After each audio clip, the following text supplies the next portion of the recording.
नमस्कार. चला, आज आपण एका अशा गणितज्ञाबद्दल बोलूया ज्यांचं आयुष्य आणि काम एखाद्या दंतकथेपेक्षा कमी नाही. श्रीनिवास रामानुज. रामानुजन यांच्यासाठी गणित म्हणजे केवळ आकडे आणि सूत्र नव्हती. तो एक प्रचंड मोठा आध्यात्मिक अनुभव होता. त्यांचं हे प्रसिद्ध वाक्य त्यांच्या कामामागची भूमिकाच स्पष्ट करतं. त्यांच्या मते प्रत्येक समीकरण हे जणू देवाच्या मनातल्या विचारांचं एक रूप होतं. आणि त्यांचा प्रभाव किती मोठा आहे हे आपल्याला या एका गोष्टीवरूनच कळतं की आजही त्यांचा वाढदिवस म्हणजे 22 डिसेंबर हा संपूर्ण भारतातल्या शाळांमध्ये राष्ट्रीय गणित दिवस म्हणून साजरा केला जातो. यावरून त्यांच्या कार्याची उंची लक्षात येते. पण ही गोष्ट सुरू कुठून झाली? चला, त्यांच्या सुरुवातीच्या आयुष्याकडे एक नजर टाकूया. त्यांची सुरुवात खूप सामान्य होती, पण त्यांचे विचार मात्र ते ॲब्सोल्युटली असामान्य होते. हे आहे कुंभकोणम, एक छोटंसं दक्षिण भारतीय गाव, जगातील मोठमोठ्या शैक्षणिक केंद्रांपासून खूप दूर. ह्याच गावात रामानुजन यांच्या अफाट प्रतिभेने मूळ धरलं. कल्पना करा, अशा ठिकाणी राहून त्यांनी गणिताचं अख्खं विश्व कसं काय पालथं घातलं असेल. हे त्यांचं साधंसं घर आणि तिथली टाउन हायस्कूल. इथे त्यांना गणिती विश्वाशी जोडल्या जाण्याची कोणतीही संधी नव्हती.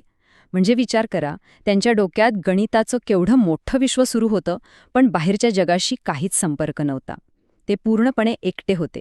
शुद्ध गणिताचं कोणतंही औपचारिक प्रशिक्षण नाही, कोणी गुरु नाही, काही नाही. ते एकटेच काम करत होते. आणि त्यांचा मार्गदर्शक कोण होता? तर फक्त एक पुस्तक ज्यात तब्बल 5,000पेक्षा जास्त सूत्र होती. त्यांची प्रतिभा ही पूर्णपणे नैसर्गिक होती. पण हा प्रवास सोपा नव्हता.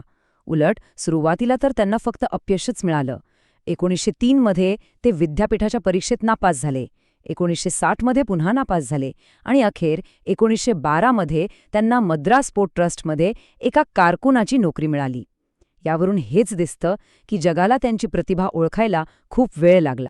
आणि मग एक अशी गोष्ट घडली ज्याने सगळं काही बदलून टाकलं. त्यांनी एक धाडसी प्रयत्न केला. समुद्रपार थेट केम्ब्रिजमधल्या जगातल्या सर्वोत्तम गणितज्ञांना संपर्क साधण्याचा.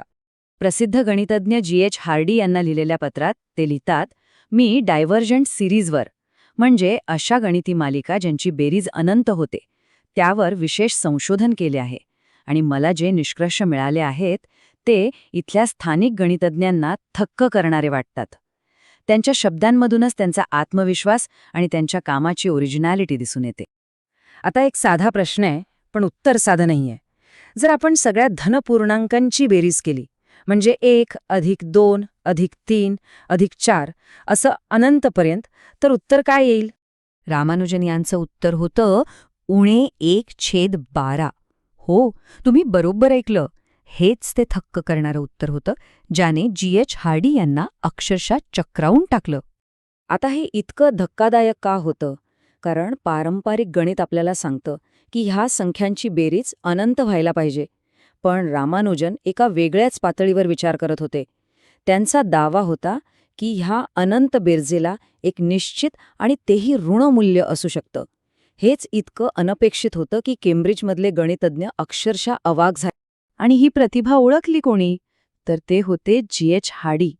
सुरुवातीला त्यांना ही शंका होती, पण लवकरच त्यांच्या लक्षात आलं की ते एका खऱ्याखुऱ्या प्रतिभावंताचं काम पाहत आहेत. हार्डी यांनीच रामानुजन यांच्या कामाला जगासमोर आणलं. आता गोष्ट पोचते केम्ब्रिजला, जिथे रामानुजनची नैसर्गिक प्रतिभा आणि पाश्चात्य गणिताचे कठोर नियम यांची भेट झाली. आणि इथेच गणिताच्या इतिहासातला एक खूप प्रसिद्ध किस्सा घडला.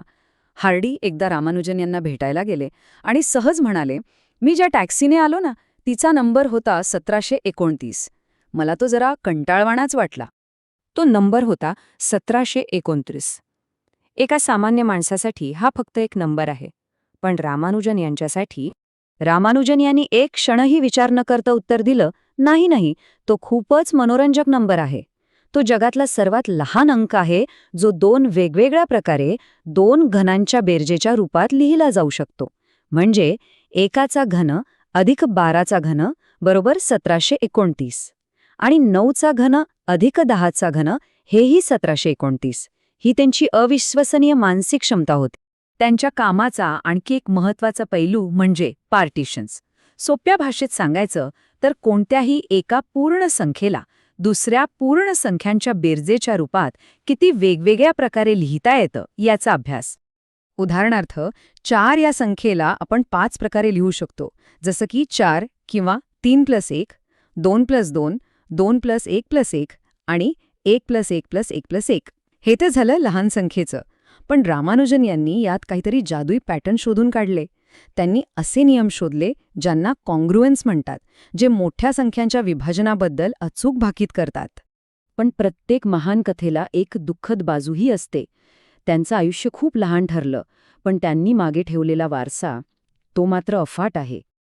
1918 मध्ये त्यांना रॉयल सोसायटीचे फेलो म्हणून निवडण्यात आलं, जो एक खूप मोठा सन्मान होता.